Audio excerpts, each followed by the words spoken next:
Hi everybody, it's Grant here again from Off-Grid Homestead Airway. We're going down to fix the road after we had about 5.5 inches of rain. It's washed all the dirt road out, so we have to make it passable again. So let's get going.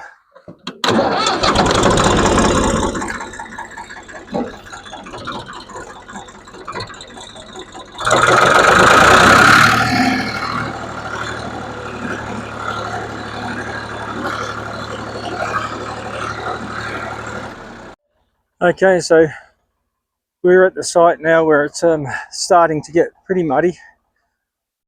What we're going to have to do is remove some of the soil here that's washed up into that area off the road, and we're going to bring it down. That came from up above us, but I'm going to bring that down and try and spread it through here. It's quite a mess up here. It's still very wet. I'm hoping not to make it any worse than it already is, but we've got to try and make it safe, because we had a tow truck bringing a car home that had broken down, and he fell in here and has made a very dangerous area. So that's about 7 feet deep, I'd say, at a guess. And the water's been running down the road and it's washed it all out. There's a huge canyon all the way down the side. So what I'm going to do is I'm going to cut into this bank here, and I'm going to hopefully make the road wider across to that cut there, and just bring it around for now and get it out so it's wide enough that no one can slip into this canyon that they've formed for us.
Okay, so what I've done is, you still see the big crevice in the ground, but I've made another probably 6 feet or so wider so the vehicles can get past without going too close to the bank in case it collapses. So hopefully that'll make it safe for the people until we can work out what we're going to fill this in with. As you can see, it's still quite muddy, but a vehicle just went past again and they get up no problems in two-wheel drive, so that's the main thing. So that's how we fix a road. When you have to be self-sufficient and the county doesn't take care of the roads, we have to. So everyone just pitches in and does their bit to make sure it is always passable. We'll talk to you soon.